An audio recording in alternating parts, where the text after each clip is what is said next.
Zombie Stalk. It didn't start over. Hold on. It's very professional here. Mm-hmm. When shadows fall and spirits howl, zombies stalk and madmen prowl. Monsters lurk and victims shiver. Thrills and chills they will deliver. Arise from your graves and get in the mood. It's time to join the spooky dudes. That's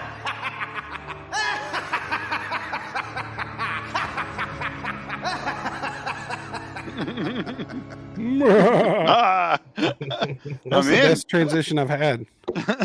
Hey everybody, welcome back for episode lucky number 13 of Spooky Dudes Live. Cool. I'm joined tonight with two guests. I'm going to get this right on the first try, Todd. I got Todd Staruch and Tom Ryan joined me. Thank you guys for being here. Yeah, thanks for having us. Thanks for having us. Yeah, appreciate it. Well, we've kind of revamped the direction of the show and lately tried to put the focus on indie horror, and I put out a call. I didn't know how wide that net we cast would go because I'm getting new friends constantly around here in the indie horror scene, whether they're writers, producers, directors, you name it. And we have now a director and a producer with us because Todd and Tom both worked on drop it for us. Tell us what you guys have worked on. I don't Go ahead, Tommy. The Return to the Theater of Terror. There it is. Yeah. Yep, that's the current project. And so our buddy Richard of Night of the Nerdy Laser fame and FrankenCon kind of bridged the gap between us. And so thought it'd be cool to have these dudes on to talk about the flick. Now, I will admit I have not seen the either film yet. Yeah. I'm excited to see them just based on the title alone, to be honest with you. And I like horror anthologies quite a bit. A lot of people don't for some weird reason, but I mean, you know, I got the Creep Show back here. That's not just because it looks cool. Yeah. Well, those people are losers. Whoa. That's right. I said what I said. Let's troll the audience here. Let's troll them. But tell us a little bit about Return to the Theater of Terror. Okay. So Return to the Theater of Terror is a 4-film anthology. We've been working on it since probably like late 2019 as far as pre-production, and we kind of started shooting in 2020. It's a sequel anthology to our 2019 release, The Theater of Terror, which is also a 4 short story anthology. And this new one, it was so much fun. We got some great diverse stories in regards to like time travel versus an ancient shaman curse versus like a ghost haunting versus a science fiction film about a robot from deep space. So we touched on a couple of different subgenres of horror and suspense thrillers in that. And it was a ton of fun. We got to shoot all over Jersey, also in Suffern, New York. We got to shoot our wraparound story there. The film premiered in Cranford, New Jersey, late January of 2023. And now we're going to be holding a very special screening in Smodcastle Cinemas in the Atlantic Highlands, New Jersey, on April 22nd at 1:30 in the afternoon.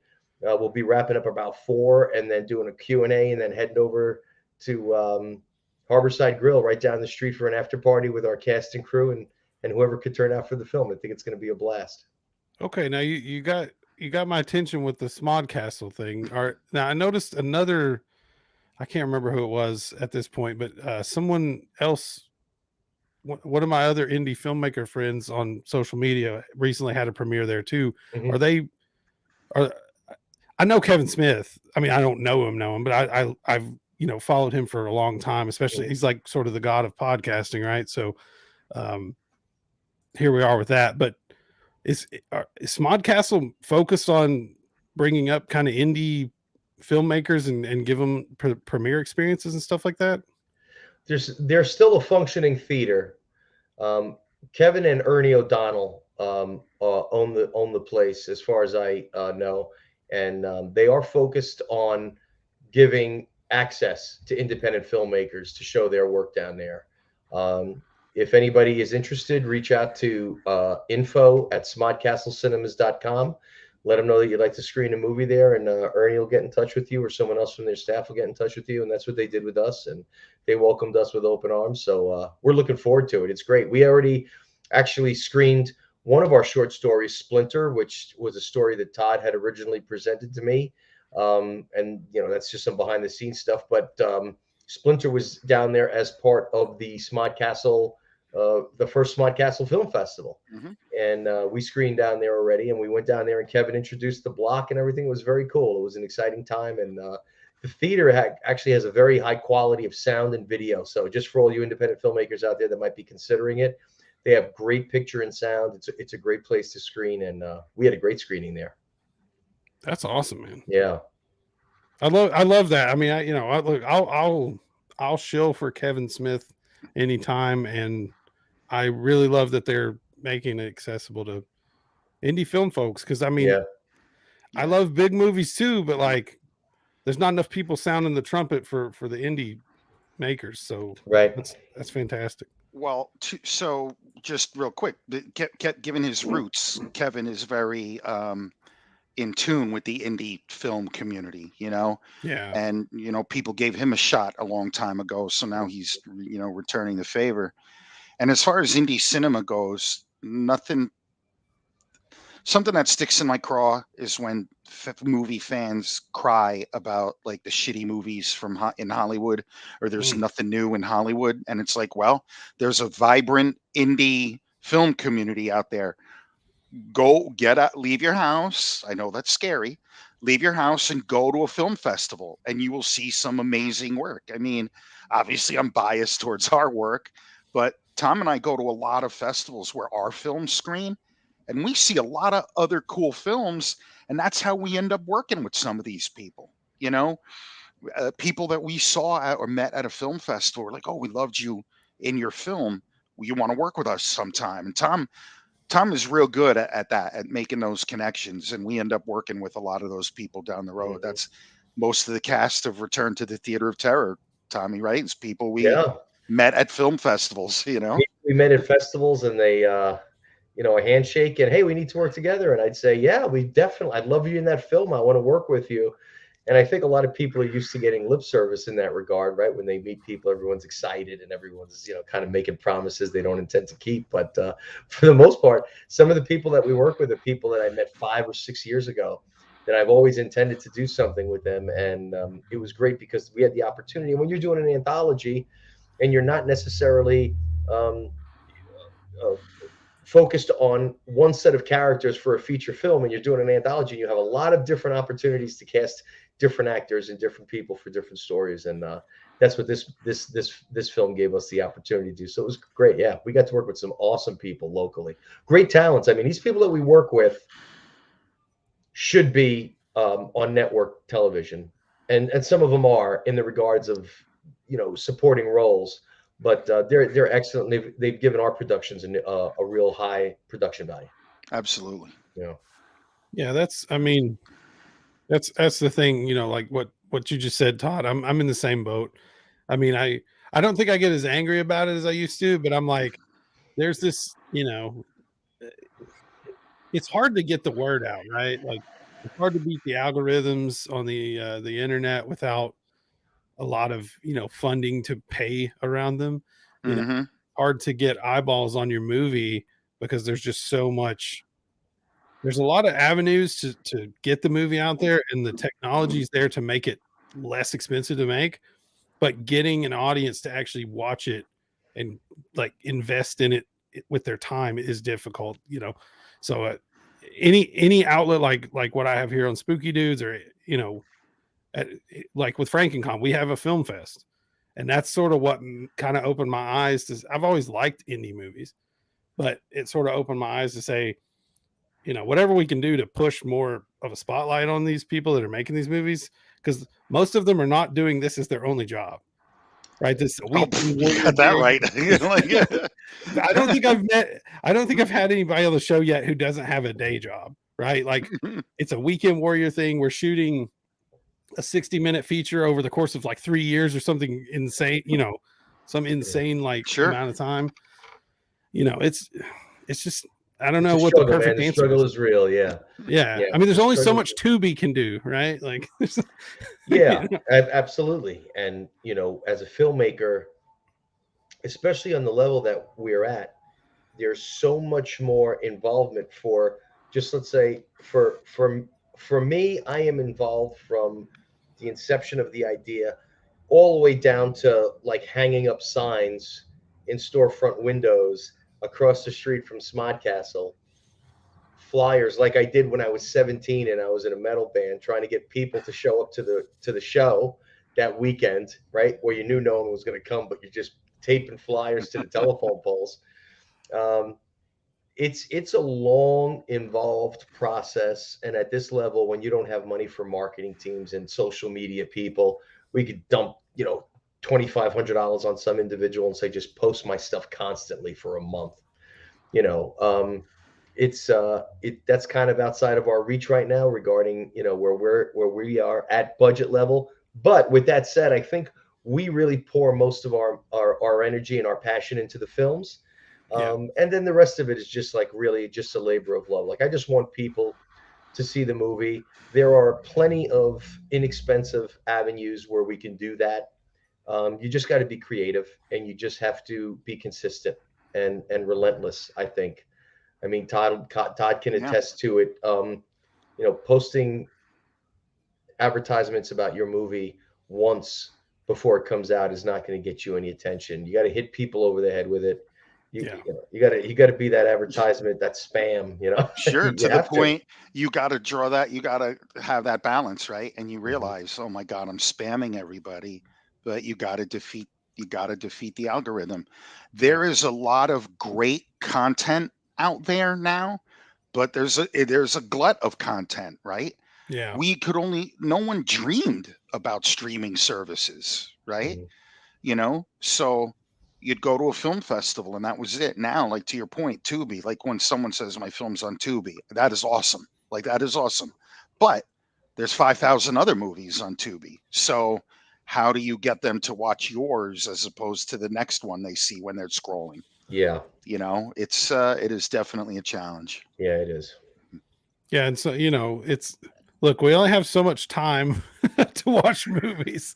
And, occasionally you run into one that's an obvious, like, grab, right? Like, or of some sort. I don't even want to say cash grab, because a lot of the ones I see that I'm just like, why? It's very seldom I go, man, why did I waste, 90 minutes of my time? Very seldom.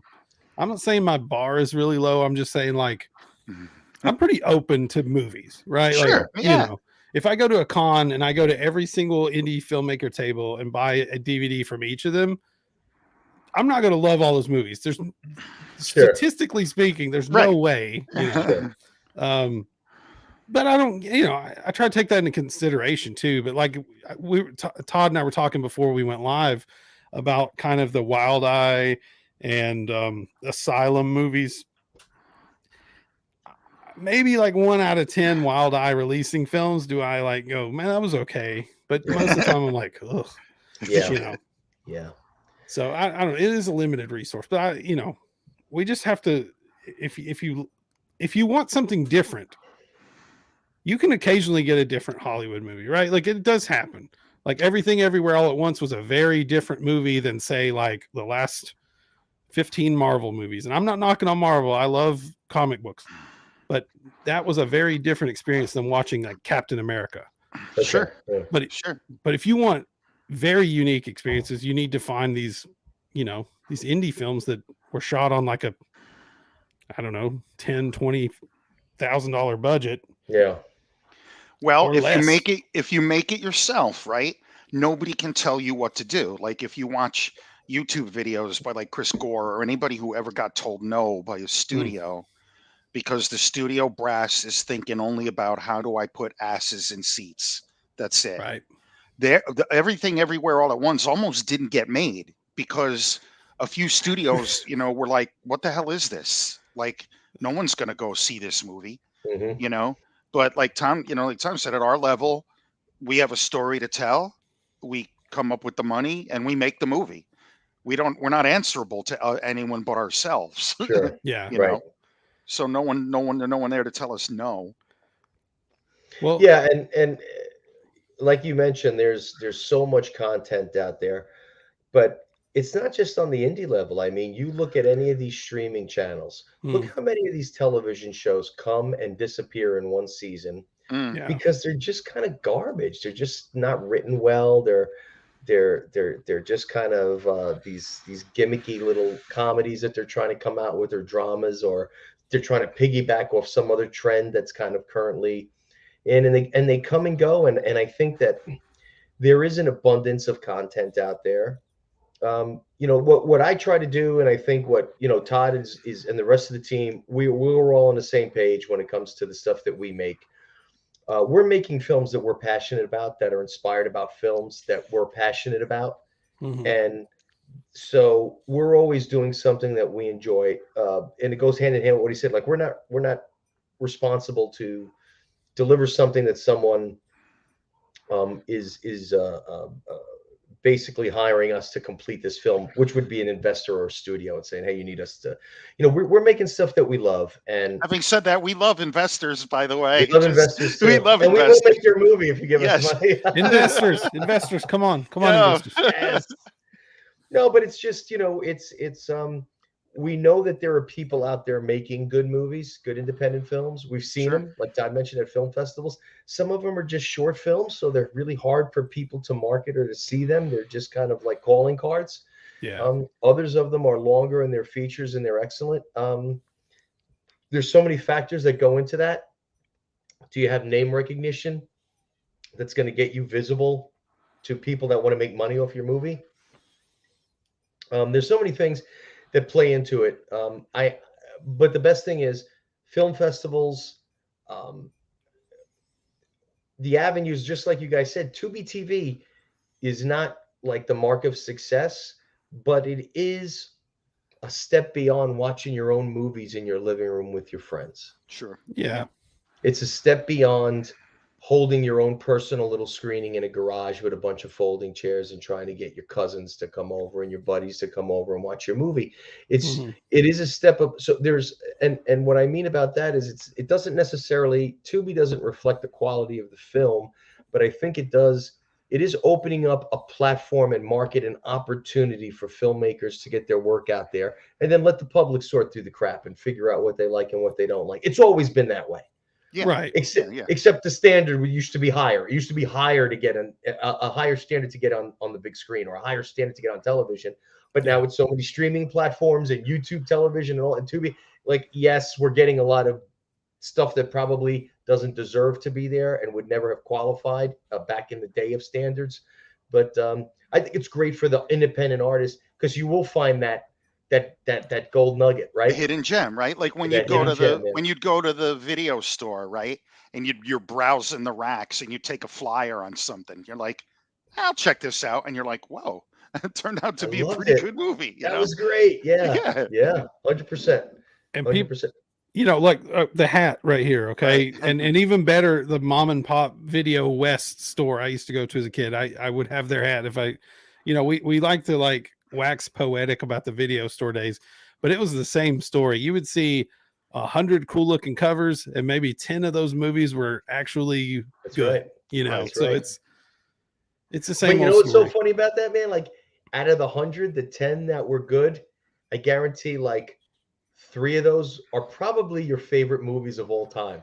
Like that would, Probably. and when you know what I mean? Like there would be Yeah. those little ones that you find and go, dude, have you ever seen this? Like, this is insane. And you're like, how did you find that, dude? I saw the cover in the video store and I rented it, and it was amazing. And there's a few movies that I feel that way about. One of my biggest inspirations, and it's not a good movie, is Redneck Zombies from Troma. Oh, okay. And a lot of people say Toxic Avenger, and Troma, for me, it was Redneck Zombies.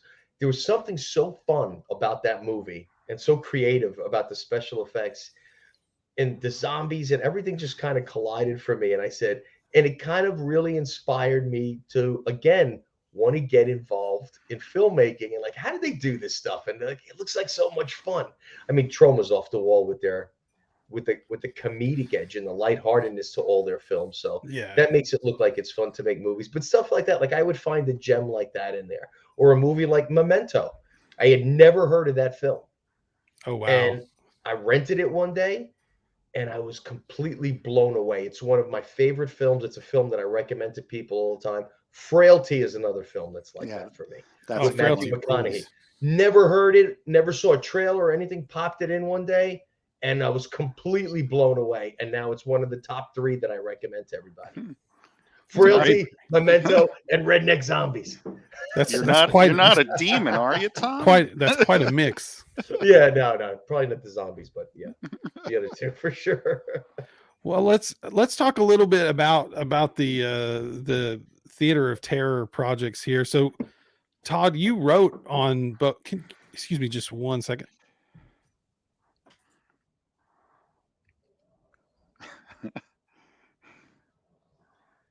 My boa got loose. I told you to take out the garbage. Take out the freaking garbage. What I tell you? Listen. Ma, are my pizza rolls ready? Are you watching porn again? He's playing Minecraft downstairs. Okay. No, let's see. Where were we? Okay, so let's talk about the content of the movie. Todd, you wrote on it. Now, usually in an anthology, you'll have a different writer for each segment. Is that how you guys did it, or did Todd take all the? No. So the first movie, The Theater of Terror, Tom just, we've been friends for a long time, and I met Tom, and he, we got into the movies and everything, and I never even knew he was an indie filmmaker. We met because of football. And then he said, I have this idea for a horror anthology. And I just said yes, because I like Tom's work and I just like anthologies. So I was really just a producer on the first one. And like most people in the indie world, a production assistant, an intern, a script supervisor, I ran to get coffee. I proofread everything. Yeah. Bingo. And so, we made that movie. And then for the next one, we decided to do a follow-up because Tom had some ideas for some new short stories. And then it's so funny the way it happened. I had written and directed a movie that Tom acted in with me called The Bonds of Friendship. It was my first movie that I wrote and directed. I wanted to learn and just see if I could do it. As my follow-up, I wrote this short movie called Splinter. And I said to Tom, I showed him my first draft. I said, what do you think? And he said, oh, I like the story. What are you going to do? And I said, well, it's a little ambitious with the special effects and everything that I want to do. But you know what? I'm just going to give it a go.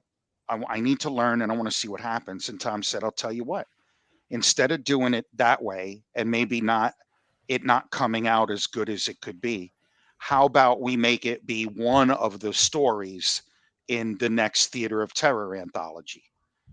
And that way we have more, I have the resources of Tom and the Theater of Terror and everything. And the rest, as they say, is history. Tom helped me flesh out the rest of the script and the screenplay and everything. And there we go. And then the other 3 short stories were original stories by Tom. So I'm very proud that it came about that way, because I don't think the Splinter, that segment, would have come out anywhere near as good as if I tried to just wing it. It's a full-length feature. No, it was always going to be a short. I mean, the way it came out, it was closer in runtime to a feature. It's a 55-minute short, so it's but a short feature or a it long needed short. it because Tom was it kills me to give Tom credit for anything, but I can tell you're struggling. But he was right when he said, well, we need to flesh this piece of it out a little more, and we need to do a little backstory here. And then when I saw the finished product, I was right. I was like, okay, you were right. No, but I really am proud of the way it came about. And I am proud to have written one of the segments, Yes, and Splinter was accepted to Fright Fest in the UK. And that's huge. I mean, that's a huge horror film festival. And And for Splinter to be included with that, if we look at it historically, Splinter screened with Terrifier 2, Oh with the wow. movie Fall, right? Mhm. Fall with that giant, yeah. Yeah, the tower. And Piggy was another one, but there was one more film that it played with Barbarian. Barbarian. Yep. It Oh yeah, I screened, love yeah, that with one. So Barbarian. Splinter played with all those films, which is I mean, look, they're whatever, but it's pretty cool that we were Yeah. kind of in that same family, in that same time frame as far as films coming out together. So that was very cool. And yeah, Splinter was almost like I don't know if it was the launching point of the anthology. It might have been because Todd had presented the story, and like he mentioned, I said I love the story and we should make it part of the anthology. And just in regards to the resources, at the time we were doing an Indiegogo, we were doing a fundraiser, and I said if we're raising funds and it's part of the anthology, we might be able to afford to make this film what it deserves to be, as opposed to just kind of doing it on your own. So yeah, Splinter was a huge one. Won our lead actor Jim Thalman a Best Actor award for the film. The film won I think it's going to be the one and only because this year they didn't have it. The Kevin Smith Homegrown New Jersey Feature Award, Oh cool. That's which was awesome. amazing. At the Garden State Film Festival, we got that one. Some of the other stories that we wrote were Soothsayer, Haunted, and Robot. And if you want a little backstory on Soothsayer, I wrote that one after reading a collection of short stories by an author by the name of C.M. Eddy Jr. And it's a sci-fi collection of short stories. Really inspired me. I've always wanted to do like a Universal monster movie type film, time travel type film. So that's where Soothsayer was born. Wonderful cast and crew. That's quite a mix of Yeah. themes right there too. Yeah. We've got a really great mix of themes. And that's what makes the feature a lot of fun, I think, for the viewer. And that's what I always liked about anthologies personally, is that you weren't always guaranteed to love every story, but there was probably one that you really liked a lot and maybe a Oh, yeah. second one. Or, it's interesting because as you watch the film, because it keeps shifting stories and characters and actors, it's kind of fun to see where you're going to go next. And you might get blown away by one story, and then the next one is a completely different subject matter, and you love that one too. And that's the potential that's in an anthology that I really love. And what we've enjoyed about making ours, it's so much fun to know, like, yeah, man, as soon as we're done with this shaman curse film, we're going to go do a film about a robot from space. It's just like such a shift. So it's been a lot of fun doing those and working on those.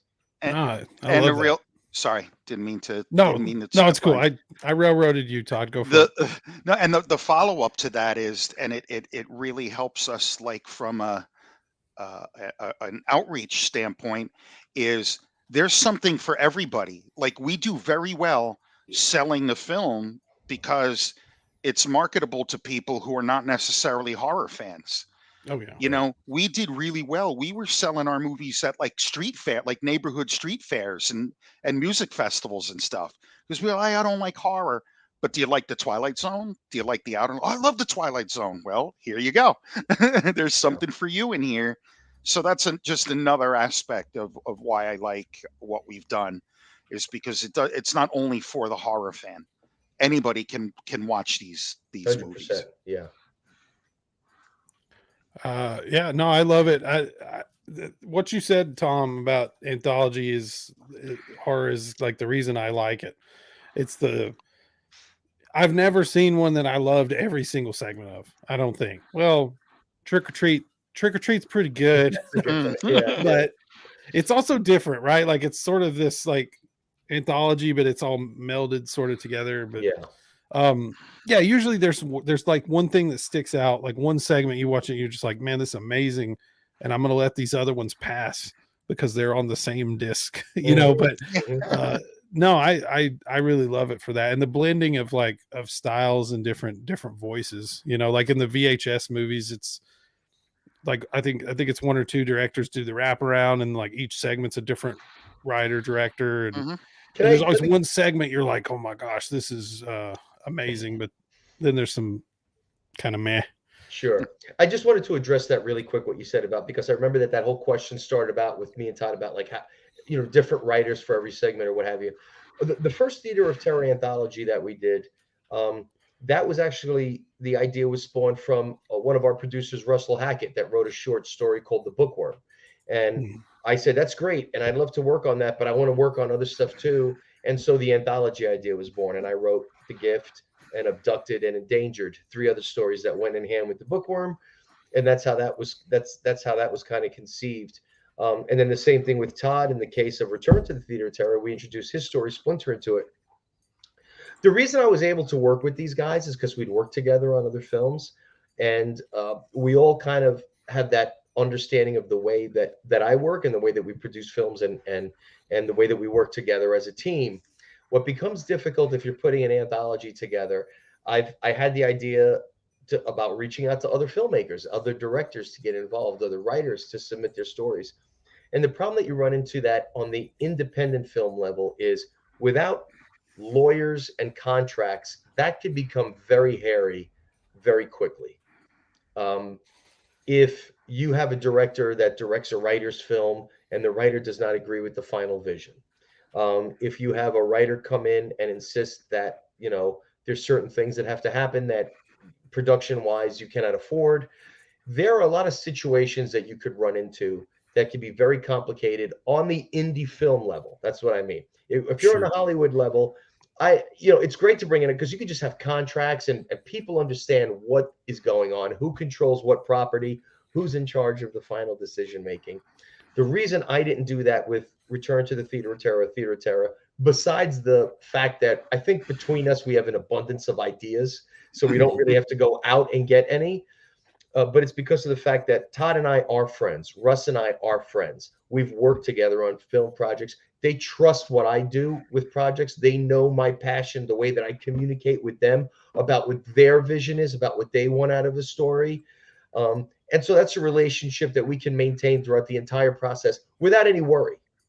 And that's why we kind of keep it small.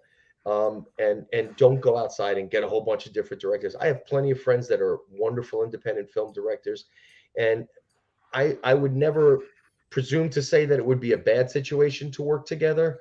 But when you have ideas and talents submitted from different angles and there's no contractual obligations from anybody, I want to avoid any trouble that you could run into from that and making enemies and stuff in the indie film scene. We've made a lot of friends. We have a great reputation, and a lot of great friendships have developed from our track record of making films and for the past 10 years.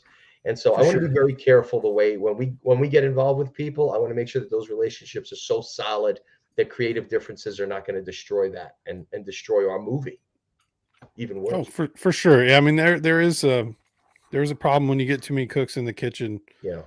Or there could be. I mean, it may be beautiful art. Who knows? But you have to. It needs to be a calculated risk. Yeah. Right. Yeah. Exactly. And we've got the link in the ticker below. If you guys want to go check it out at theaterofterror.net, you can. I need to go to the website so I can know what's there. And we're very fancy. It's the English spelling, the British spelling of theater with R-E. He's got it right. Yeah, he had it. No, right. he does. Yeah. No, yeah. But I'm just saying, when you hear it, you can just think of theater. Mm-hmm. Theatre. That's how we say it around here. Theatre of Terror. Yeah. It's a nice site. I like it. You guys should go check it out. It's got everything on it linked right here. Make sure you spell it correctly, though. It's not theater like Regal Theater. Oh, and you can even pre-order the DVD right here on the site. Yes, you can. We're big physical media. Well, I'm a big physical media proponent. My wife, not so much. Why do we have so many of these movies? But yeah, people that watch this show also big physical media proponents. So go check it out now, guys. It's right there. Theaterofterror.net. Cool. Yeah. Thanks for the promo. No, absolutely. Yeah, definitely. And if they want to order on that site, I'm still selling the original film.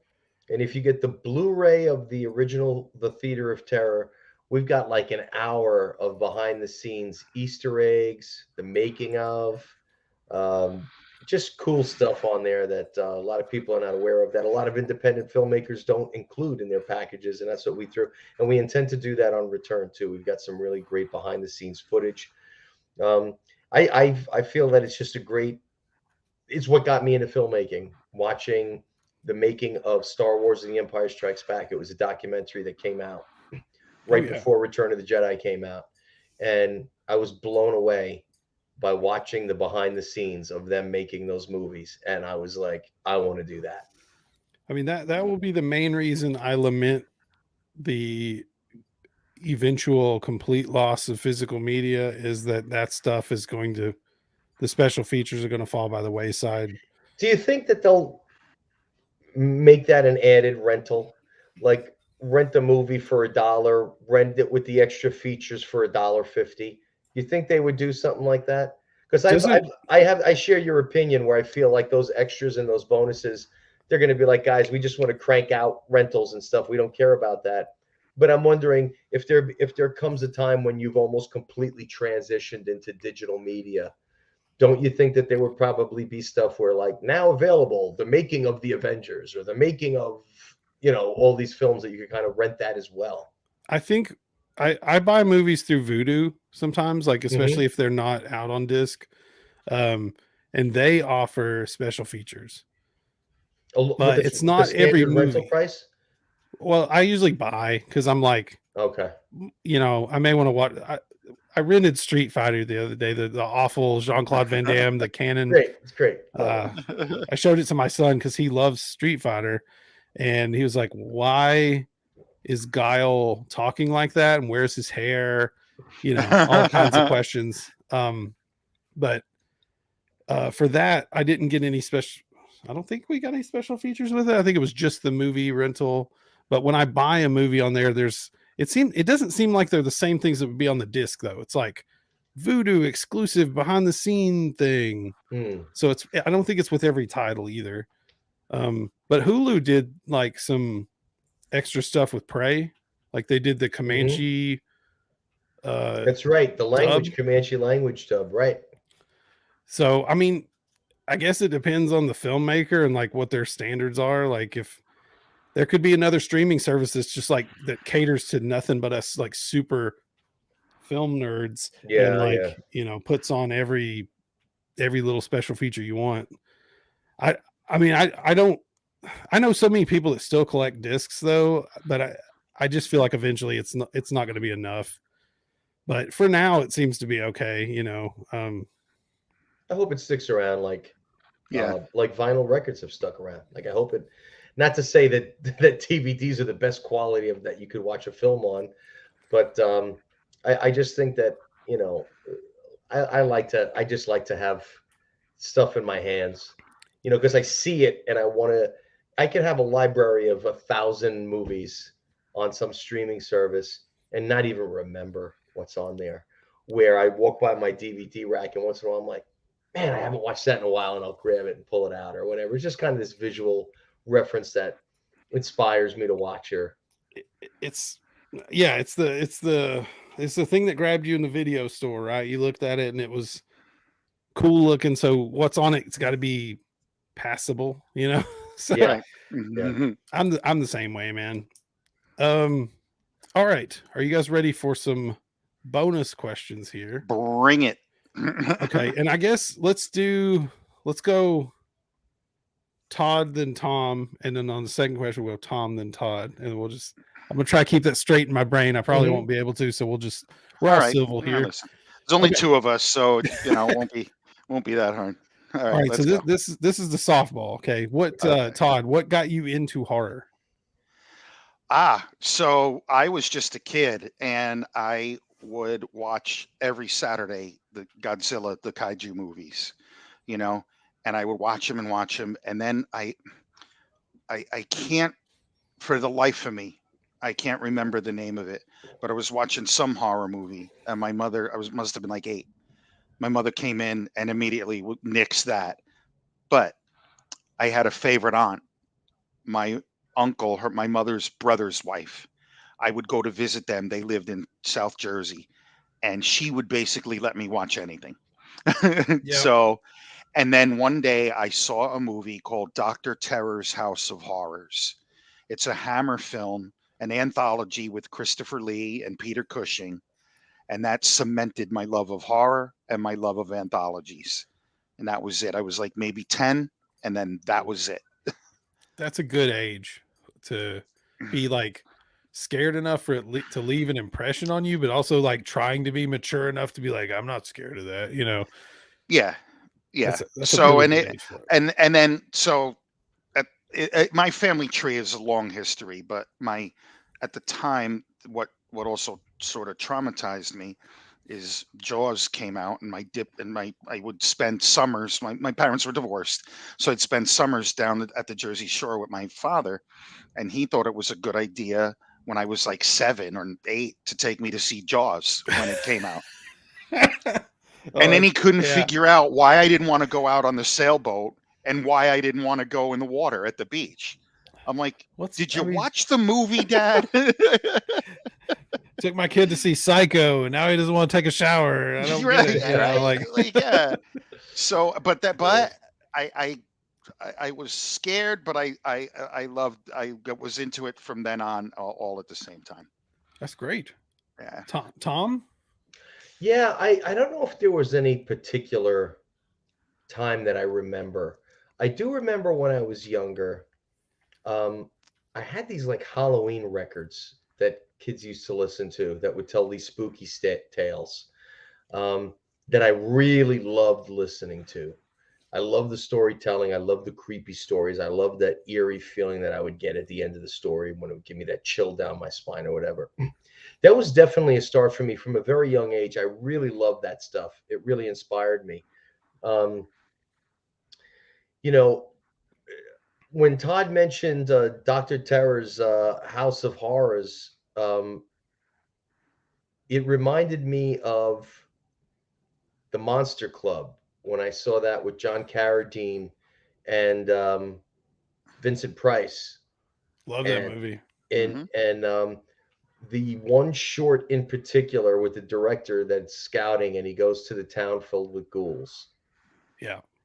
And it was this really washed out, like black and white almost, the way they shot it. It wasn't. It was just so desaturated because they were trying to make the ghouls really stand out as being these pale people or what have you. But I remember that really stuck with me. Horror has always really stuck with me. It was one of the things when I walked away from the movie, I thought about it. I watched a lot of movies growing up with my dad, a lot of old Westerns, a lot of classic Hollywood, just a lot of big popular films in general, right? That's all that was on television anyway. We'd go to the movies once in a while. Like Todd said, we would see Jaws or something like that. But most of the stuff on television with these like older films, because it would take movies like 20 years before they'd be able to go to television, right?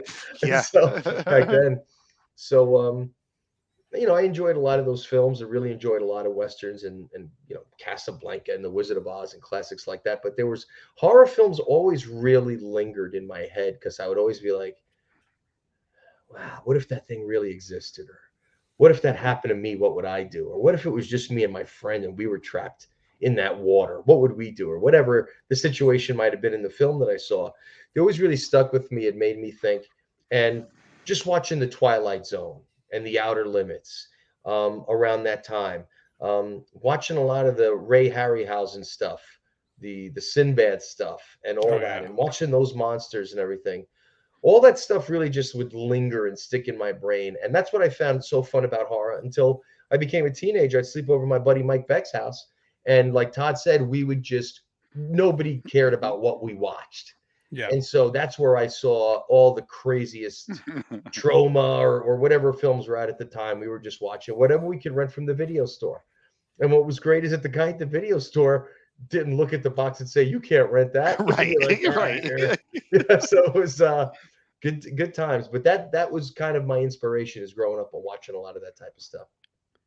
Okay. Well, we're going to stay on Tom here and go, what is the first horror film you can remember watching? Or did you already answer that with? Yeah, I mean, it depends what you consider. If you consider the Universal monster movies horror, I'm sure it was one of those. I'm sure it was one of those because it was probably from a very young age. I remember seeing Frankenstein at a very young age. I remember seeing Creature from the Black Lagoon at a very young age. Um, it was probably one of those. I couldn't be 100% accurate though, to be honest with you. But I'm assuming because there were no VCRs until I was probably, gosh, I don't know, maybe like 11 years old or something like that. So before that, there was no rental. It was what was on television. Sure. So yeah, Just crazy. Those IPs are worth millions of dollars now, and they were just selling those packages of Universal horror films to networks for like pennies on the dollar yeah, to just run Yeah. these. That's insane, you know. yeah. Todd, what about you? What was the first one? I don't know exactly which one for sure, but it was definitely one of the big monster movies, like Godzilla or Gamera, Yeah. Road Mothra. For some reason, Mothra sticks in my head because of those tiny little twins, the singing Yeah. the twins. But yeah, it had to be one of those, but I couldn't pinpoint it, for sure. But it was definitely those because my mom thought that they were just silly and not scary, so she let me watch them. Yeah. Little did we know later, but Todd, that was an allegory for atomic war. I'm like, oh, okay, Oh, yeah, I was 7. yeah. Some things are just designed to go over It's the like heads of monsters children. throwing rocks at each other for Right. me. That's Right. That's it. Right. All right. With Todd, let's stay on you here for a All second. right. Favorite subgenre of horror? Ooh, okay. My favorite subgenre of horror is anything with like a religious theme, which Okay, is cool. odd because I am not a religious person in any way. But I like possession movies, movies that have to do with like an abandoned church, because in my mind I'm like, what could go so far sideways that you abandon a freaking church? Like, but yeah, I love demon possession movies, The Exorcist. Um, it's funny, people ask me, what's your favorite horror movie? And I always said The Exorcist because I was telling the truth. Hmm. Then people said, but that's so cliche. I'm like, so now when people ask me what's your favorite horror movie, I say, well, Sharknado. But yeah, definitely by far anything religious theme, Okay. The Mm. Exorcist, The Rite, The Last Exorcism, things like that.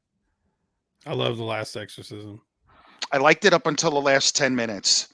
Then I wanted to take the entire row of seats and throw it at the screen Really? because it's You didn't like they love gave that? up. No, it's like they Oh, gave up. They wrote themselves into a corner, didn't know how to resolve it, and they gave up. Yeah, I hated the last 10 minutes of that movie. oh man. Anyway, Tom, Great question. I have a lot of favorite subgenres of horror. It depends. you can only take one with you to a desert island. Oh, yeah, tough. Um, Gosh, he's like, no, in that case, it's the Playboy Channel. I don't want to get stuck on a desert island with zombie films, but zombie films has been one of my favorite subgenres only because there have been so many attempts at it I that see, there's Todd. actually been made a lot of really good ones. Oh Right. yeah. So like I love werewolves too. I just don't feel like they've made enough attempts to make a lot of really good werewolf films. I think there's a very small collection of very good werewolf films. Where The I ones feel that are like really good hit real hard, right? Like Mm, American yeah, Werewolf and The Howling, like stuff like that's yes, really, really good. But then there's a lot of right. And I feel like with zombie films, there's been more really good ones that you could watch where you're like, oh, I really like this one. Oh, I really like this one too. And this one's great. And with different approaches to it.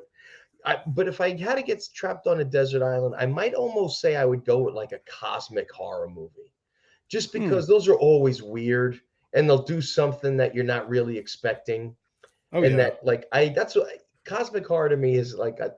It's really appealing because it's so inventive and weird. Oh And then yeah. at the same time, it could just be complete trash because they're trying to mm. be so inventive and weird that you're just like, what's going on? Um, It needs to be in capable hands, right? it needs to be in capable hands, but yeah, God, that's a tough question, man. That's a really. I'm not a. Todd knows very well. I'm not a favorite movie, favorite anything type guy. I'm like, because there's so much. It's like today I love something, and then tomorrow I'm like, oh, I forgot about this. I love this too. Oh, we're not going to keep it on your permanent record. It's just Thank you. for the sake of Thank conversation. you. So this will be even more fun then, Tom. What's your least favorite subgenre? Of horror. Yes. I did have somebody on here once where I didn't say that, and they said like war movies or something.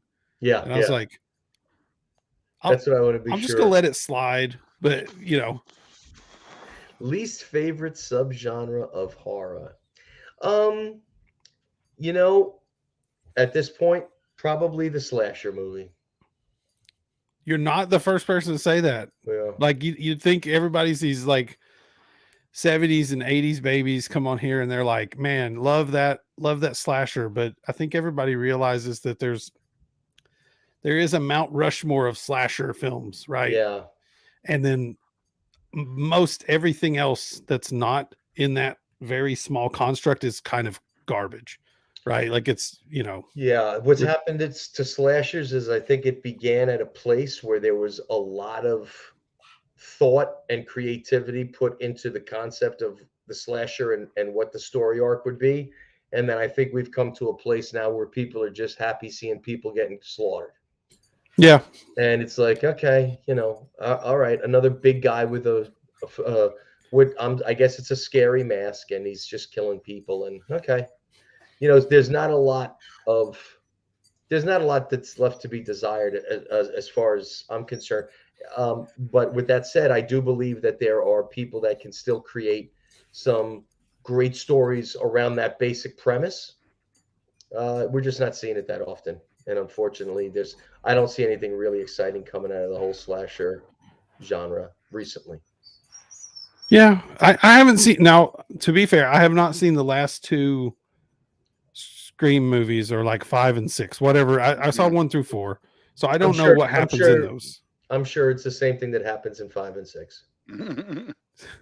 But like the new Halloween tried to do something different and it just made me angry. So I don't know that I want it different. I think I just want, you know, half decent storytelling and then yeah. That was a different kind of different that they did. Yeah. Todd, please what about tell you, me man? that. Please tell me that little hand behind you is your child and not a doll, because I'm done. Like, no, you were going to say creepy doll movies are your least favorite. No, I got a Chucky over here. no. I am gonna go with Tom on this one for the same reason. Slashers just got like a little generic. Although, when it comes to like, I think with Terrifier and Terrifier 2, at least now we have a new antagonist that's at least interesting, you know, with the costume and the over the top set pieces and stuff. So like Art Clown at least is interesting, right? Because that's what it comes down to. You put a knife in anyone's hand and they can go around killing people and nobody cares. You know, Freddy Krueger. Like, but when you think of the great slashers, we all know what they are. You know? And even people like my dad does not like horror movies, but my dad knows who Michael Myers is. Yeah. You know, and Jason, like he knows all of them. There's something different about the ones that are really good. There's like something, you know, unique about them. Yeah. And then it just became like a glut of them. And I think, and I hate the term torture porn, but I can't come up with a better one.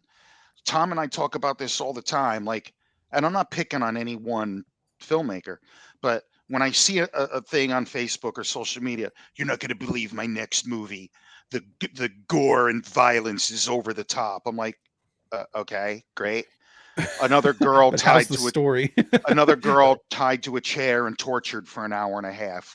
Great. Like, did that come to you in a vision, or, you know, that got tired really quick. Yeah. You know, I guess my problem with that verbiage, right, is, you know, when people bring it up, they say Eli Roth and they're like Hostel. And I'm like, bro, if you think Hostel fits into that category, you need to go watch Guinea Pig. There's like 1,000 movies that are like, that's all they are. It's wall to wall, simulated torture, right? Like Hostel at least was interesting in the sense that it put it into your head like, huh, I was actually thinking of backpacking across Europe next Mhm. year. Like, Yeah. Not now. uh-oh. Yeah. It had characters, right? Like it had, Yeah. And it's funny because when I saw Hostel, I had been to Germany and I had been to a few clubs in Hamburg, and almost had an incident in one place where there was a physical altercation. Um, and when that happened to me, the first thought that came to my head was, "Holy crap!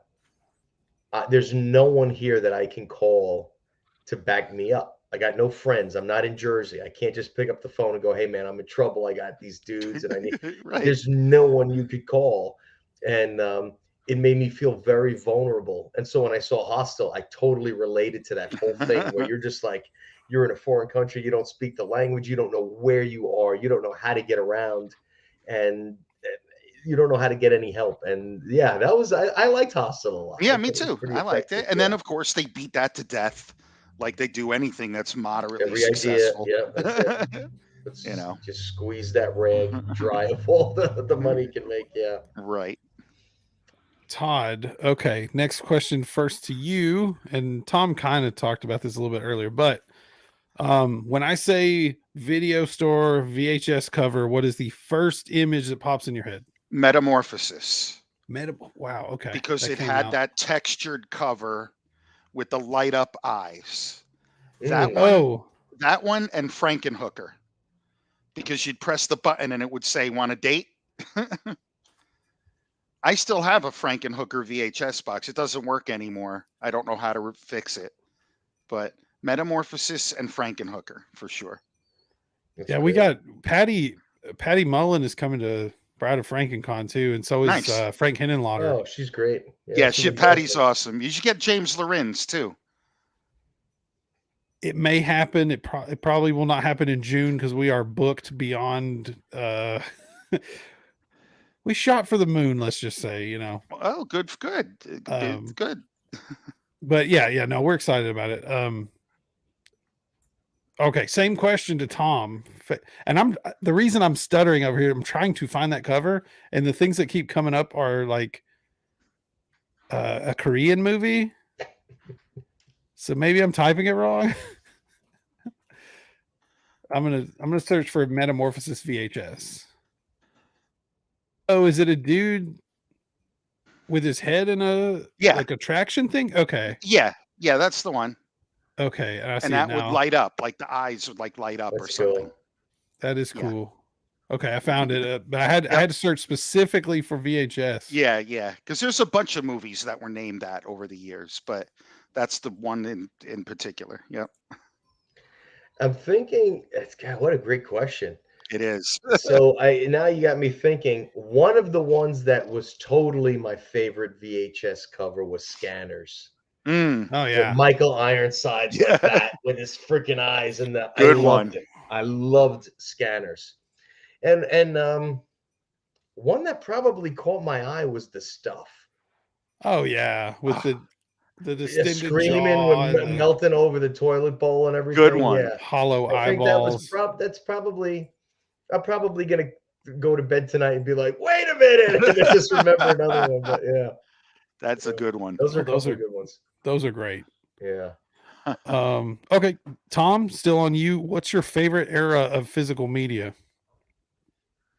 My favorite era of physical media.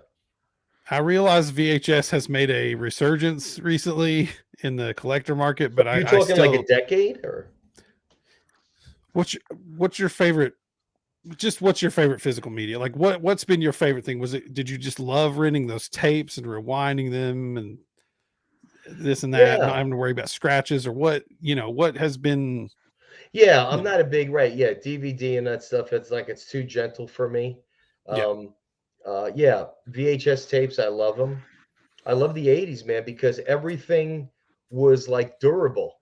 Like you could Yeah. toss a VHS tape to somebody, and be like, check this out, and just like, or a cassette tape, right? Like you used to just toss cassette tapes to your buddy. You don't do that with CDs. They'll get scratched No, you so don't do any easily. of that. Right. Yeah, and it's all like very, and then you toss it, the case explodes and stuff. But Yeah, probably the 80s with VHS tapes. And I think I also really liked laser discs, even though I Okay. didn't have a laser disc player. I had a friend that did, and I thought they were the coolest thing. I guess that was almost like the pre-Blu-ray, Mm. right? Like a Yeah. preface to Blu-ray, like this really high quality. But yeah, I like all that stuff. Yeah, and but cassette tapes were cool and VHS tapes were cool, just for the simple fact that they were so durable. And like, cassette tapes, man, you just like rewind or fast forward that thing with a pencil. It was just like, it was just so much, like, I don't know.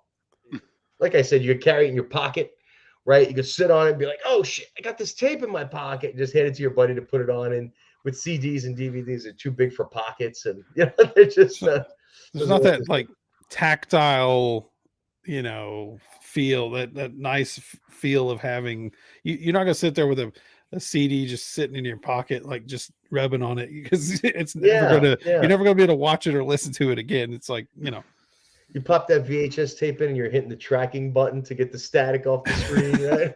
auto Yeah. tracking, man. Oh, yeah. We're fancy around Auto here. tracking came out pretty quick. And the tracking didn't last that long. I was like, what's up with that? Why do I get it? And they came out and I was like, okay, that makes sense now. Oh yeah. Yeah. Todd, same question. Favorite physical media? So if I go with my heart, it's definitely VHS because it brought movies home, and I was a kid when we got our VHS player. It's hard to believe that those things cost $1,800 at one point, you Hmm. know. So, but if I think with my brain, I was astonished when DVDs came out because just the sound and the quality. Yeah. And then Blu-ray, forget it, because by then I had my first high definition TV combined with a Blu-ray player. And the very first movie I watched on Blu-ray on my brand new high def TV was Star Trek the Motion Picture. And Mhm. I couldn't freaking believe it. Just no grain, no Yeah. noise in the black background or anything. It was beautiful. Hmm. But nothing beats VHS and haunting the video store, you know, looking for Sure. something to watch that night. Friday night, hanging out with your girlfriend or whatever, picking out movies to watch, and ordering a pizza. There's nothing better, Right. you know. Oh yeah. Man, I'm the same way. Like I've watched Predator, the original Predator, on VHS, um, DVD, and Blu-ray. And like the first time I watched it on Blu-ray, I was like, I think I bought it at Best Buy or somewhere, and it was just the bare bones Blu-ray. There was no special features or anything, but I popped it in and watched it, and I couldn't believe that this old, by then old movie, right? The depth that had been added to the jungle scenes and stuff. I was like, Yeah. So I did VHS for a long time, and I have, really fond memories of the video store. But once DVD came out and became like so affordable, Hmm. Yeah. dude, I went nuts. That's when my physical media collection, it blew up. Hmm. Yeah. And then I sold every DVD and just kept Blu-rays, and now I've bought both again. So I'm still treading that water, but Whatever makes you happy, dude. That's That's my right. thing. When people yell at, the fact that people fight over this shit is just stupid. If you'd like sure. Blu-rays, get Blu-rays, whatever. Like whatever makes you happy. If you like to collect VHS, fill up your house with VHS. Yep. Enjoy. Well, you know? that's one thing that kind of blew my mind last year is, when we started putting on events and stuff, these VHS guys would come out of the woodwork, and Sure. some of these tapes in these big clamshell cases, and these, I don't even know what the bigger ones that are just cardboard are called, but some of these tapes, like Herschel Gordon Lewis movies for like $80, and that price offends me. Okay, I love 2000 Maniacs, but I'm not paying $90 to watch it on tape.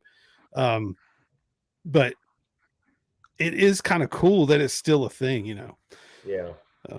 Yeah, well, I appreciate it, like you said, for the packaging, the artwork. It's what you miss about albums, right? The amazing artwork and the liner notes and all that stuff. Oh you man, know? when they started just slamming people's like taking pictures of people like profile images and just blurring out making a black background, transparent background and just slapping their faces on the cover and then putting phantoms or Yeah. scream, like that's so lame compared to an actual painted poster or cover art, man. Right. That part's a bummer, but I digress. Yeah. Okay, wait, who got that one last? That was Todd, right? Yeah. Okay, now here's Well, yeah. Okay. here's You where know. we're going to get into a little bit of controversy. Okay, first thing, Todd, how do you feel about AI generated art? It's been a big trend lately, tons and tons of it for different purposes. How do you feel about it and the potential ramifications? Um. Wow. That's a really good question. I think it's a tool like any other tool, and it's how you use it, right? Mhm. If you're just using, say, an AI tool to generate like a fantasy image or something, and it's got something of you still in it, like you have to tell the AI what to generate. I think it's okay. What I don't like is the glut of infringement potential that we're seeing. Having said that, that has always been there, right? Go to Yeah, any convention and there's some person selling prints that they did not obtain the rights to use the image of Michael Myers or Art the Clown or Luke Skywalker. sure. So I think people are largely full of shit when they complain about it because people have been ripping off other people's characters and artwork for decades. You know, it's just another tool that can be abused in my mind. Do you think that I realize there is a certain skill to like feeding the prompts and feeding the artwork into the AI, but do you think I'm playing a little bit of devil's advocate here with you, Go right? for it. It's okay. Do you think that there's a higher skill curve on that than there is for me if I'm like hand drawing Michael Myers in some whatever poster that S- never happened? that's a great question. I know precisely nothing about how Okay. the AI generated art works. I really don't. I have to be honest. I really don't. I'm not into it. I don't know how it works. That's okay. So I can't really speak to it. Having said that, when a person can take a canvas and put it in front of them and something springs from their brain and they use their hands to make it or compose a piece of music or write a poem, that to me you will never be able to compare to that by having a computer barf out a picture or Sure. a music or something like that. You know, that's just my humble opinion. And they're most of these are I think all of them are paying some sort of money to the AI. I mean, not to the AI, but whatever company created the AI, it's not free, right? Like, I guess my problem is I have no problem with people like conceptually making stuff with it. Like, I've seen some really funny, like, what if, H.R. Giger made Star Trek or something, like, what if he designed all the sets for Star Trek and then they made these pictures and they're partially hilarious and then they're partially like really cool just because what if, but then I guess the problem for me is when they make money off of someone else, which I get it. Like if you're painting Michael Myers, you don't own the rights to Michael Myers, but I guess the difference is you had to have the skill to paint it more so than like typing Michael Myers stabbing whatever, whatever. But I'm with you. It is a tool. I completely agree with that. Mhm. Tom, what do Todd's you a think? tool too. Oh, Completely. sick burn. Todd's nice. Come on, Todd's man. Completely. Todd's a geezer, right? So I think the AI stuff has been really cool. The stuff that I've seen, it looks amazing. It looks I think it looks fun. I wouldn't pay for it, but I like to see other people pay for it and create cool stuff. I think the question of it comes in like, do artists lose a lot of work to this thing because now instead of a filmmaker saying to an artist, "Oh, I want you to paint my character," doing this or that, can they have AI create that image for them, which they probably can. But I think we just have to look to music to see if that's been how detrimental that's been, because music's been doing that for a very long time. Just beat generated, machines that generate beats, loop stuff, sample other people's music. At some point, it becomes mostly technological and very hardly like talent infused, with the exception of the producer that's listening to what beats work and all that kind of stuff. Um, so, yeah, I hate to see people losing jobs over some kind of, but there's people that created the AI that are gaining jobs, right? So it's this Sure. weird kind of balance, like who's gaining the jobs, who's losing. I hate to see artists lose work because of that. Yeah. But I think that, I think where artists find work, those people are looking for real artists and they're not looking for AI. Right. Yeah. So I know Yeah. myself, Yep. if I'm looking for a film poster, I'm not going to turn to AI. I'm going to turn to an artist. If I'm looking for music for my film, I'm not going to turn to some beat maker or some generic music generator. I'm going to look to a band or some composers or what have you. So, that's the only thing that I'm aware of. I didn't even think about what you guys were talking about intellectual property wise. I would assume that whoever owns those properties would sue them if they did anything that was legally, you know, um, threatening or what have you. But overall, from what I've seen from it so far, like you said, Geiger mixed with Star Trek or whatever, I think that's pretty cool. Like Yeah. when you see stuff like that, I'm like, oh, that's cool. Or when they say, oh, steampunk super friends or the steampunk Justice League, and that stuff is kind of cool and to check out, because it would probably take an artist, 1,000 hours to make all the stuff that thing probably generates in a few minutes. Oh yeah. So Mm. look, it's technology. Technology is wild. Technology has advanced so much in such a short period of time. I can only imagine in the next 50 years the advancements that technology is going to make that are going to be insane. Yeah. And does it lead to the end of the human race? Probably. It's Skynet, bro. Skynet. For the record, I would watch the shit out of Steampunk Super Friends. Yeah, me too. I'm just saying. Yeah, the images were amazing. I was like, that Yeah. looks so cool. But Tom, yeah, you mentioned music. Okay. You mentioned AI generating beats and stuff like that. So there is now, and I can't remember the name of it, there is now a 100% AI band that is, you can go on YouTube. It's something about orcs. Like, Isn't that Cher? No. Oh. but the music, the vocals, the music video is all AI. Like it's 100% like start to finish AI, and it looks like something out of World of Warcraft, like orcs beating on drums and stuff like that. But it sounds like like a metal, yeah. like almost like a Norwegian metal band. I won't judge him until I see him live. There you go. Okay, so you get the next question, Tom. Now, this one I feel is a slight bit more controversial, but I've gotten lots of thought-provoking answers on this one, so I'm going to continue asking it until someone tells me not to.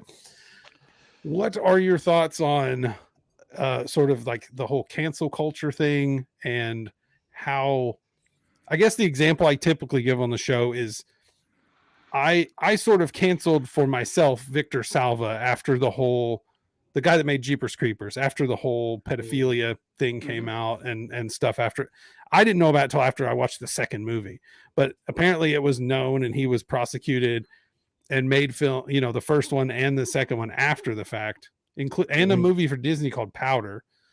But which is a great movie. It's a great right. movie. Yeah. And I think Jeepers Creepers is a great movie, the first one, but Yeah, me too. also, I got it sort of, once it got in my head, I sort of was like, oh. Yeah. But anyway, what are your thoughts on that whole thing? Like, dude, and when I say cancel, I mean the court of public opinion. I don't mean actually, like, I think the movie where his stuff happened was called Clown House, and that movie is out of print now because of what happened on the set. Yeah. Like, that's where it went down. But anyway, like, cancel the court of public opinion, sort of like canceling someone over behavior not conducive to the film, right? Yeah. Scumbaggery in some level. Well, it's, again, this goes hand in hand with technology, because we could instantly communicate and form virtual mobs and, basically, but look, if the guy, I heard all the same stuff that you did. I never personally looked into any of it, so I don't want to speak like an expert on the topic, but I've seen enough talk about it where I'm convinced that it's, like you said, it's been proven. He went to prison for it. There's enough information out there. It's disturbing. I wouldn't want to support somebody like that. I love Powder. I love Jeepers Creepers. When I found out about it, it bothered me. It would be the same thing to find out that, John Wayne was a pedophile or Arnold Schwarzenegger was a pedophile or what have you, where there's somebody that you really admired or looked up to, and you find something out that's so unforgiving and disturbing. And,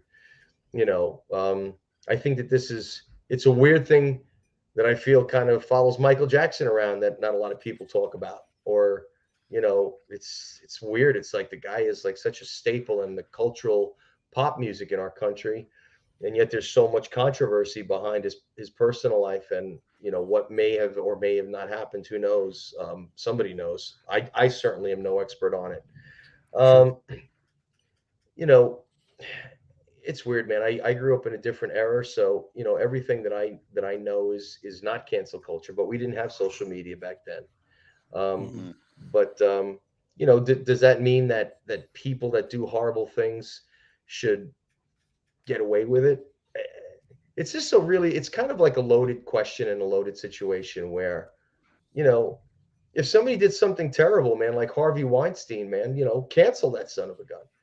And when I say cancel him, I don't mean a concerted effort by keyboard warriors to shame somebody for something that they may or may have not have said or done. But if it's somebody like Weinstein who goes to court and there are witnesses and there's testimony and there's prison, how far do you go? Do you remove every movie he's ever been involved in? You can't do that. You do that, then you're gonna take out Kevin Smith and you're gonna take out Quentin Tarantino, You right? can't, Like, right. And you Thousands of people who worked on those movies. Yeah. Right. And so I think Yeah. the question has less to do with cancel culture and more to do with like, what do we do when we run into a situation where we want to separate the artist from the art because of something really bad? And I think we're able to do that. And I think we should be able to do that. Adolf Hitler was a pretty good painter. You look at certain people, you find out, gosh, you don't want to forgive anybody for anything, but it's very hard. I don't think we should always relate the two. I don't think we should always, especially art, because I don't think that we need to collectively remove anything or anyone. People who live with a right frame of mind and a good moral standing will steer clear of those people anyway, right? So Right. I don't think we need to remove things from the public eye as much as, with the exception of, like you said, if that was the film where these things occurred, like there's certain things that, like the movie Rust, I'm sure will never get released. Right. Yeah. Now, don't get me wrong, it might.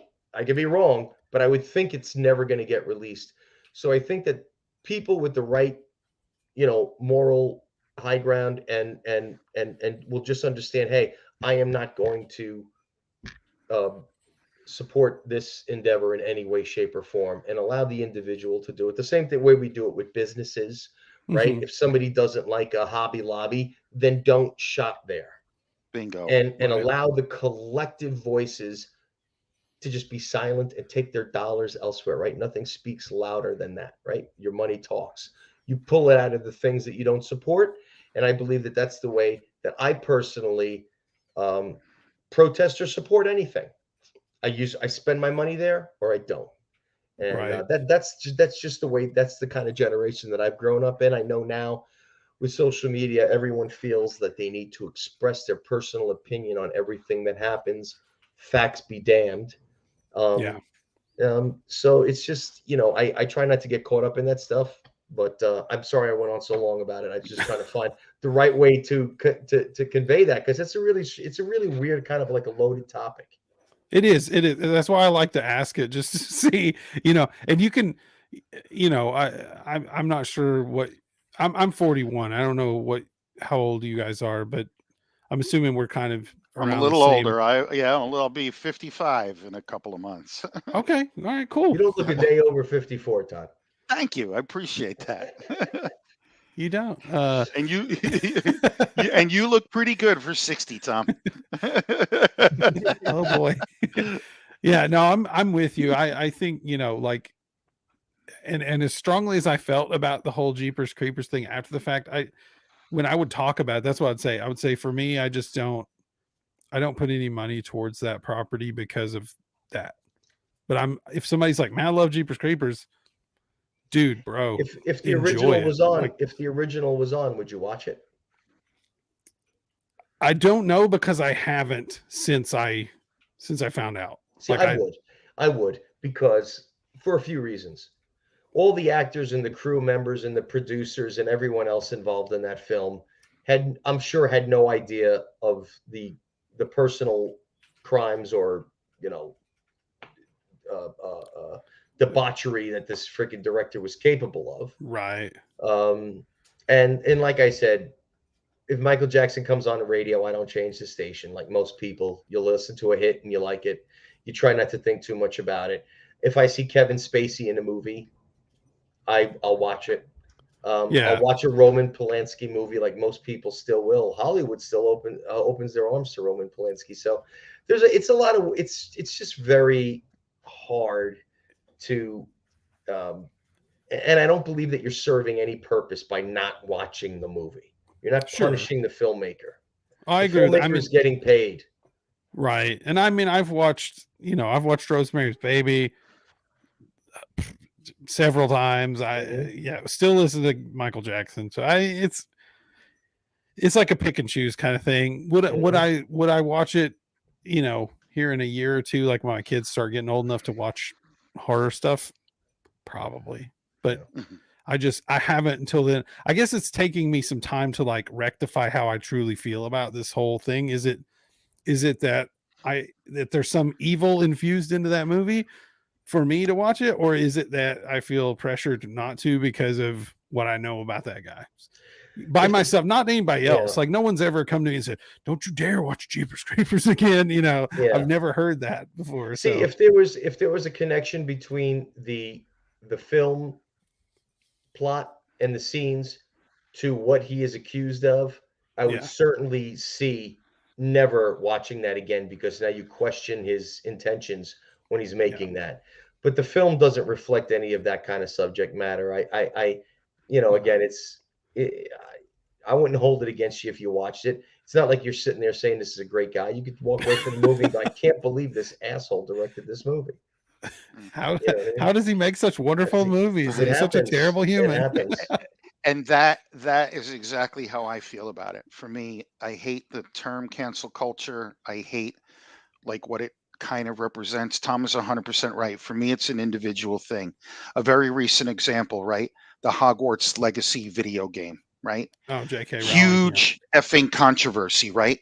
There were influencers, right? There were people who lost. There was one guy, I don't know who he is. I'm not a YouTube guy, I don't know who these people are. But some YouTuber lost like 1 million subscribers because his video had the ad for Hogwarts Legacy in front of it, something that he doesn't control, right? Like YouTube tacked that on, and people were like, "How could you support that game? J.K. Rowling is transphobic." Like meanwhile, it went on to be the biggest pre-order game of all time, right? Yeah. So that boycott went nowhere. So, one topic that comes up with me for some reason is Bill Cosby. Yeah. Should I never watch the Cosby Show again? Which was at one time was the biggest show ever. Oh, we all felt like he was our dad, right. Like we all. That's up to me. So let's say Tom still likes the Cosby Show, watches every rerun. Mm-hmm. I don't care. If I have a problem with Bill Cosby, I just won't watch it. But I don't care that he does. Sure. You know what I mean? It's like it's not like he's out like praising, Bill Cosby for his actions. So I just get tired, like he mentioned, keyboard warriors. I'm just so sick of that shit. People telling me what I should like, what I should not like, And again, I wasn't out in front of the courthouse with a sign, "Free Harvey," like, Right. but the Weinstein Company produced thousands of movies. Oh Mhm. yeah. What I don't even know most of them. I don't read every credit. So And that even has more of the potential of saying, how many of those movies, how many of those actresses did he actually do this to? right, Some of our right, favorite movies, right? right. And hopefully not, but of course, these again, We don't it's know. we Yeah. don't know. But It's again, I'm it's just icky. tired of people attacking one another over, it's the thought police. Yeah. Someone comes over and I'm watching a rerun of the Cosby Show. How can you support that rapist? I'm like, what? I had it on in the background while I was mopping the floor. Like, I don't know. you Yeah, know? yeah, yeah. Overanalyzing. Yeah. Okay. How about we get back into cuddlier, softer things? Todd, what's All your right. favorite costume or mask from a horror movie? Ooh. Favorite costume or mask from a horror movie? Don't overanalyze it. We just had No, to talk I about have one overanalyzing. immediately, but it's not necessarily it's more of like a makeup, and Okay. it's the Pale Man from Pan's Labyrinth. Oh, that's a good one. Yeah, with I the with the hands. eyes, Yeah. and I absolutely love that. That is one of the creepiest monsters I've ever seen in a movie. That's a good one. So as soon as you said that, that was the first image that popped into my head. Yeah, we'll take that. We'll absolutely Okay. accept it. Tom? The Easter Bunny. Oh, the The xenomorph. good Yeah. one. Gotta go with it. Gotta Yeah, go good with it. one, man. Yeah. It's Yeah, hard to beat. Xenomorph was amazing and just extremely creepy watching him crawl out of those pipes in the first movie and just kind of saying, "What the heck is that?" It looked like a bunch of hoses and metal, and all of a sudden it unfolds into this giant alien creature with a mouth inside a mouth, which was a first. That was awesome. My son was asking me because I haven't showed my 8-year-old any of the Alien movies, but I have the action figures sitting around. He's like, "How come when I push on the queen's head, more teeth come out of the teeth?" I'm like, Yeah, "Man, because it's good. it's good. It's a good design." Amazing. Amazing. All right, I think you may have answered this earlier, but just to be concise, Tom, let's recap this. 3 films that every horror fan should see. Oh, 3 films that every horror fan should see. That every horror fan should see. High Tension. Okay. Mm. People get so mad about that movie. People either love that movie or absolutely hate it. I love it. I'm gonna, God. So I'm just gonna pull some out of hat. The Thing, the remake of The Thing with Kurt Russell, Carpenter. Mhm. Carpenter's Thing, and God Almighty, third horror movie that everybody should see. You know, I'm gonna go with a zombie movie just to throw one out there, and I'm gonna go with the Dawn of the Dead remake, just Zack because. Snyder. Yeah, Zack Snyder's Dawn of the Dead. It was just a lot of fun for me, and I don't know, man. I'm on the spot. I'm trying to come up with a few. No, I wanted to I hate was that going to say movie. Return but to the it's Living good. Dead. Return to the Living Dead is another one that I might suggest. Yeah. But the only reason I went with the Zack Snyder's is because it's just more intense and more serious, less comedy. So I figured that might be a little bit more. I think hard it's for his me. best movie. I think so. I think so as well. I think so. And I hated Army of the Dead, by the way. I still haven't seen it. Oh, dude, yeah, it sucks. It sucks. Okay. And I I've really, heard yeah, nothing good about it. Sorry. Yeah, it sucks. And it pains me to say that because Tom and I know a bunch of people that were extras in that movie yeah. because it was filmed in Atlantic City, where in the showboat where New Jersey HorrorCon happens. So we Oh, were there while that movie was being shot, and a whole bunch of our friends were like, Mhm. "Holy shit! They just pulled us in to be extras in Army of the Dead." So I'm like, "Oh, cool! Mhm. You're in a big time movie." So it pains me that that movie Me is too. not good. well, there was a reason it didn't go to theaters, right? Like it went straight to. Yeah. Yeah, I live in North Georgia, and you cannot sling a dead cat around here without hitting like 15 people from The Walking Dead. So Oh, Yeah, I'm yeah, sure. they are everywhere. I am Um, sure. Todd, same question to you. 3 films that every horror fan has to see. All right. And the thing, by the way, I think up until this point is the most often mentioned film. It's a masterpiece and was very underappreciated when it came out. Yeah.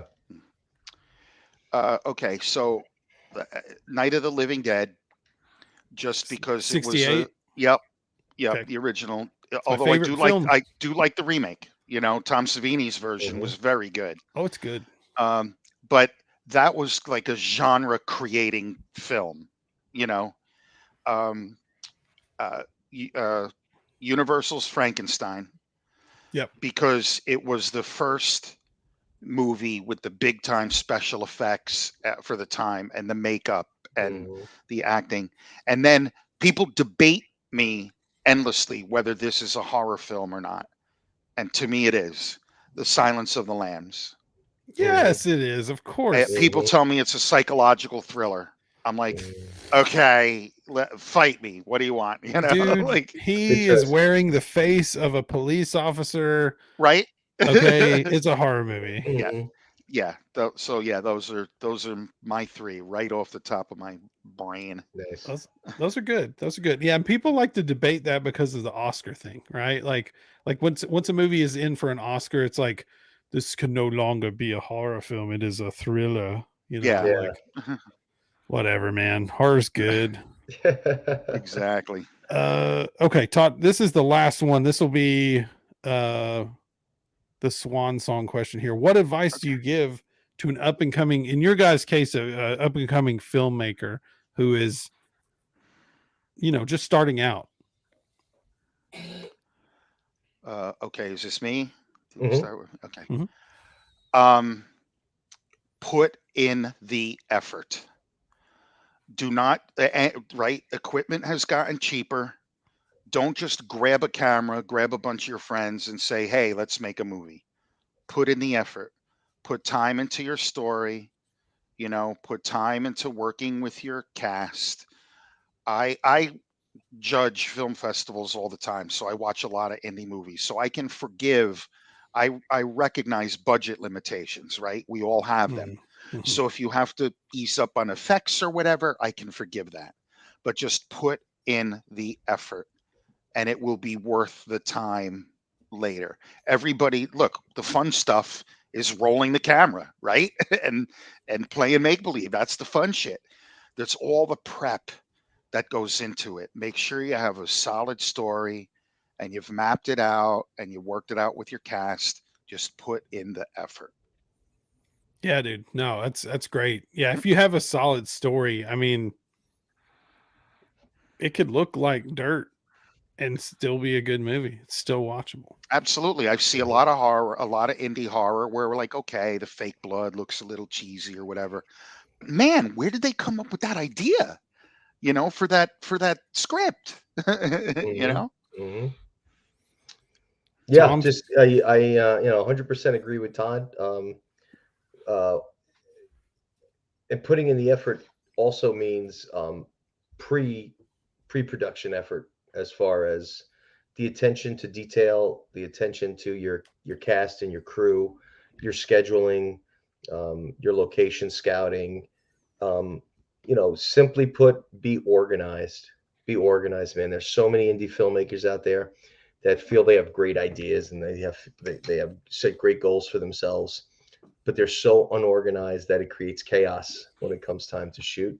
And I think that is, you know, you need to be a very organized person to make a film at our level, right? Because you could be a mad genius director and have a bunch of other people running the production, and you just show up like, you know, with your robe on and your cigarette, and you're just pointing and telling people what to do and then leave. But that's only in Hollywood. Right. Where we are right now in the independent film level. Be extremely organized and people will follow you to the ends of the earth.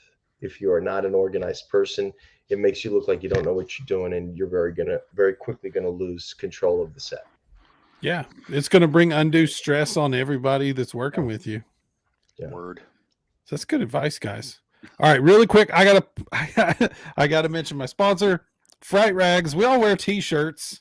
This is not a Fright Rag shirt, but made by a friend. These guys are wearing t-shirts. They're black t-shirts. If you like black t-shirts and horror movies, go to fright-rags.com right now. Use code SpookyDudes10 to get 10% off your order. They also have PJ pants, socks, Joe Bob action figures, all kinds of stuff. Fright-rags.com, code SpookyDudes10.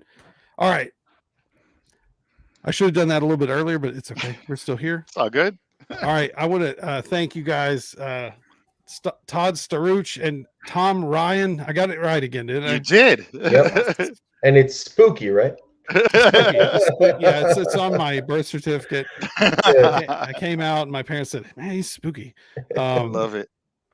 Yeah, go check their stuff out, guys. I'm right here on theaterofterror.net, and that is THEA TRE. TRE. I am very tired. Sorry.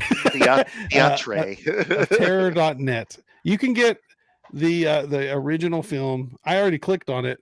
You can get the original film for like less than $20 shipped, which is if you're me and you're a cheap kind of dude, that's a tremendous value, guys. Okay, so you can get that right now through PayPal on their website, theaterofterror.net. Check it out in the link below. Todd and Tom, thank you so much for joining me, man. And yeah, this was a lot of fun, you, man. Yeah, Those are good questions, man. I'm glad. Yeah, they kind of evolve a little bit each episode, because I actually had an AI artist on one time, and I was like, oh man, I should ask him about AI art. And then so I just left it because everybody has an opinion of it now. So, but thank you guys, and I wish you luck with the sequel. I'm so glad to hear about the award coming from our patron saint, Kevin Smith. Yes, sir. And you guys let us know, come back on when the flick gets released, and we'll talk more about it then. Awesome. For sure. Awesome. Come and Thanks see us very down much, at brother. Smod Castle Cinemas on April 22nd. Do you guys go to Monster Mania, by the way? Because you're in Jersey, right? So Yeah, for the Sometimes, most part. Yeah, I Sometimes. usually try to hit it. I missed this last one just because Me of too. work, but Yeah. yeah, that's a we're great usually there. con. That's It's a why I great was in con. Cherry Hill for a couple is. years. Yeah. Mhm. It's a great con. Yeah, they do a great job. All right, guys. Well, come see these guys at the next Monster Mania if you're in the area. I may fly up there just because it's a great con. But Come on out. all right, Cool. guys. All right. You guys All right, have a man. good night, and I'm going to do the sign off. Everybody out there, take your vitamins, say your prayers, and stay spooky, my dudes.